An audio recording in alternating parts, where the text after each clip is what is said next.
Bonjour chers amis, soyez le bienvenu à la prière du matin. C'est avec une grande joie que nous commençons notre journée et nous supplions au Seigneur qu'il vienne nous bénir, qu'il vienne nous combler de son amour et de sa grâce.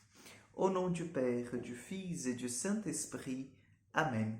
Je vous salue Marie, pleine de grâce, le Seigneur est avec vous.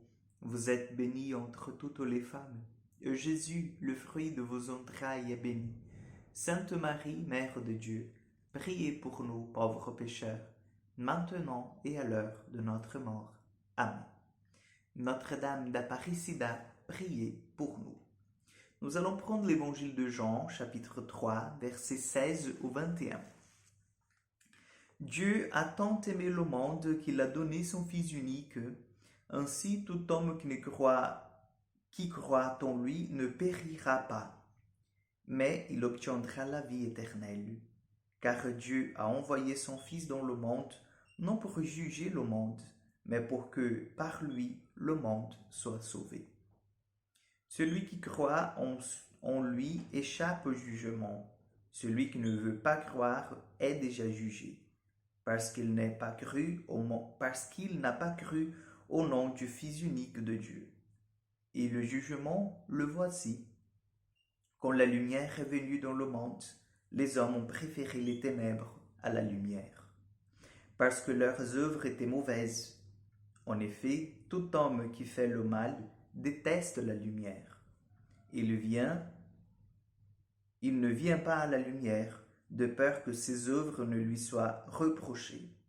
Mais celui qui agit selon la vérité vient à la lumière, afin que ses œuvres soient reconnues comme les œuvres de Dieu.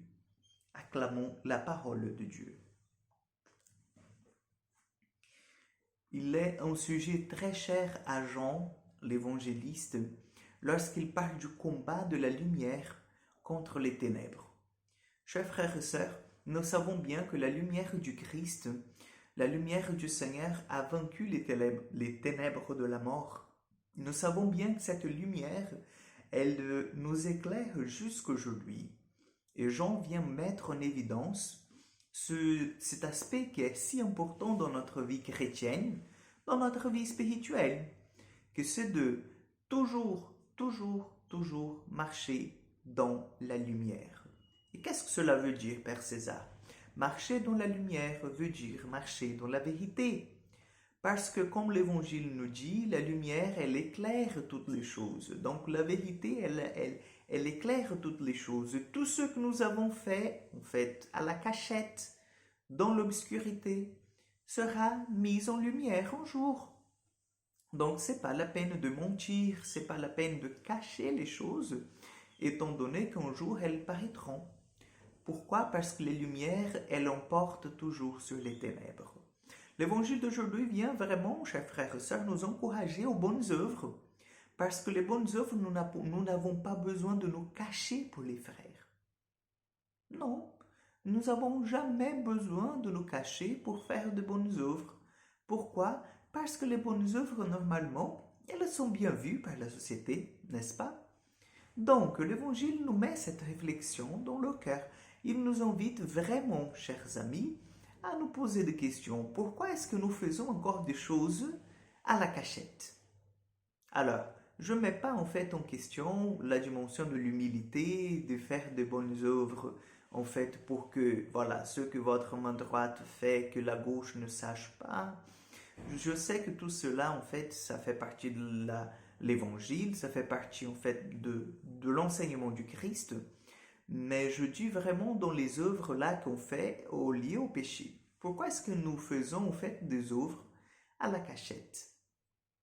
Parce que le péché, il en fait nous vexe, il nous laisse dans un état de honte.